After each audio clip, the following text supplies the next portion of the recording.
When your bank account goes from $2,300.51 down to just 51 cents, there's a problem. And it all started with a text message. Tana, give us a closer look. All right, so banks send fraud alerts and balance statements all the time through text. It's pretty standard. So what's the difference between this text that the woman got and this alert that I got from BB&T? Come closer, I'm going to show you. It's this right here. No bank ever sends a text alert with a 7-digit phone number. It just isn't done. And that very small mistake cost this woman big time. It all started with a text. Candace Terrell notified about potentially fraudulent activity on her bank card. Did you attempt $2,900 on a card, on your card at Publix? She immediately responded no. Seconds later, her phone rang. Hi, this is Kevin with BB&T. I work in the fraud department.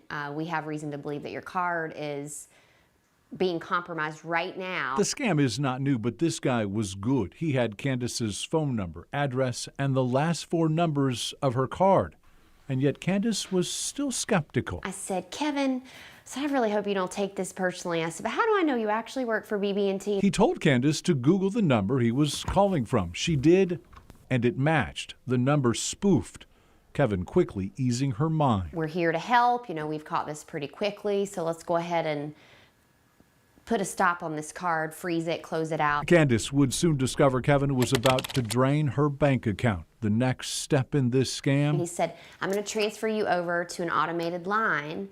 It's going to prompt you to enter your PIN number. Seconds after she did, he had access to her account. He went in my online banking, transferred all the money out of my savings into my checking. While Kevin was buying more than $2,000 in gift cards with her money, BB&T noticed the potential scam and sent Candace an email alert, but Kevin had a plan for that. I was also getting hundreds of emails simultaneously, and so now I realized that was a distraction so that I wouldn't see this. The emails coming so fast, I think I got 156. Candace didn't see the real alert sent by the bank. She hung up the phone thinking her account was safe. I woke up the next day and I had gotten a text overnight from BB&T that said your account is in the negative. More than $2,300 stolen. Only 51 cents left in her account. In hindsight, I've had several red flags come up that I'm like, I missed that, I missed that. The first being that initial text. It came from a 414 area code, which is Milwaukee, BB&T based here in Winston-Salem.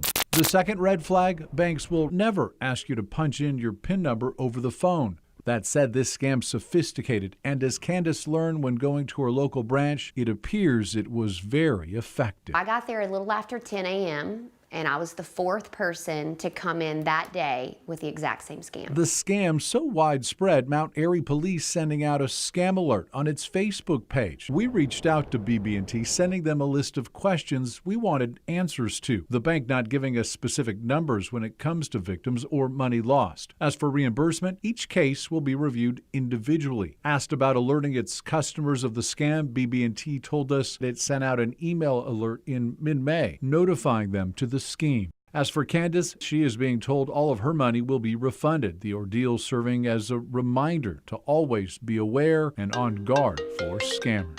Kevin Kennedy, 2 Wants to Know.